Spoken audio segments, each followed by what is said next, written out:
Assalamualaikum warahmatullahi wabarakatuh. Saya Wulan Okti Pratiwi, mahasiswa UIN Raden Intan Lampung, jurusan PGMI. Dalam kesempatan kali ini, saya akan memberikan informasi terkait dengan pendidikan dan pembelajaran di era new normal. Seperti yang telah kita ketahui bersama, bahwasannya perkembangan dunia pendidikan saat ini sangat dipengaruhi oleh kemajuan teknologi informasi dan komunikasi.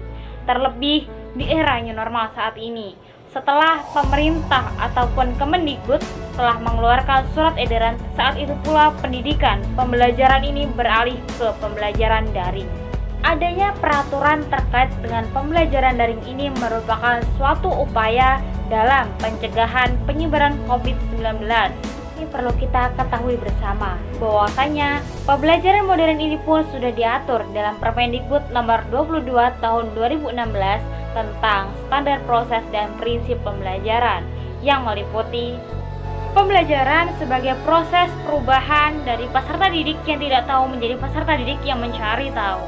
Pembelajaran yang berbasis konten menjadi pembelajaran yang berbasis kompetensi. Pembelajaran verbal menuju pembelajaran dengan keterampilan yang aplikatif. Apabila prinsip-prinsip pembelajaran tersebut dapat diselaraskan dengan 4 pilar yang telah disusun oleh UNESCO, yakni learning to know, learning to do, learning to be, and learning to live together, maka saat ini adalah kesempatan yang baik untuk merubah dan mengatur ulang arah pendidikan yang sebelumnya telah tersesat jauh dari tujuan. Sudah seharusnya dunia pendidikan mengajarkan cara belajar atau learning how to learn, bukan sekedar mengajarkan belajar sesuatu. Lantas, bagaimana cara mencapai efektivitas pembelajaran jarak jauh saat ini?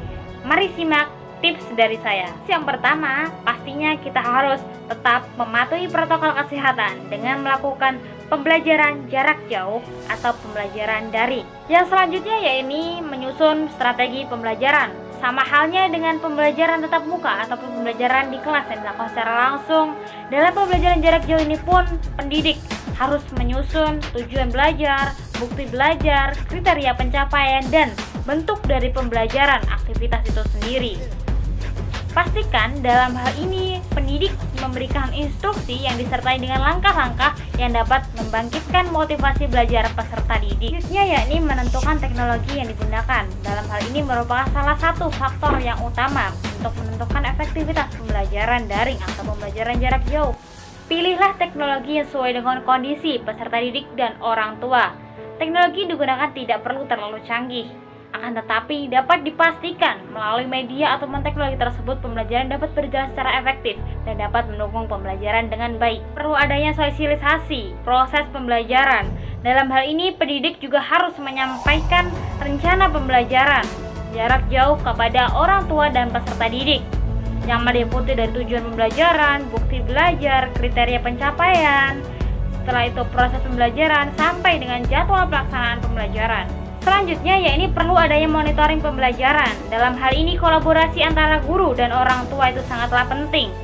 Pendidik harus berempati untuk selalu menyediakan waktu untuk peserta didik dan orang tua ketika menemui kesulitan dalam pembelajaran jarak jauh berdasarkan waktu yang telah disepakati. Selanjutnya yakni memadukan pembelajaran jarak jauh dan pembelajaran tatap muka. Dalam hal ini dapat diartikan meskipun pembelajaran dilakukan secara jarak jauh, akan tetapi pendidik juga harus tetap memberikan diskusi ataupun umpan balik kepada peserta didik untuk meningkatkan penguasaan kompetensi dari peserta didik, sehingga pembelajaran jarak jauh ini tetap menjadi pembelajaran yang bermakna. Selanjutnya ini perlu adanya refleksi. Refleksi merupakan salah satu hal yang tidak kalah penting dalam pembelajaran jarak jauh, di mana seorang pendidik harus menyediakan waktunya di setiap akhir sesi pembelajaran guna untuk membantu peserta didik dalam melakukan perbaikan proses dan peningkatan capaian belajar. Baik, itulah tadi tips untuk mencapai efektivitas pembelajaran jarak jauh dari saya. Semoga bermanfaat. Ingat, pendidikan itu utama, pendidikan itu hak untuk semua, pendidikan itu perlu merdeka. Belajar, berkolaborasi, dan berkarya. Belajar tanpa batas, mengajar tanpa batas, hidup itu selalu ada pilihan. Ayo pendidikan lawan COVID-19. Saya Wulan Okti Pratiwi, salam merdeka belajar. Wassalamualaikum warahmatullahi wabarakatuh.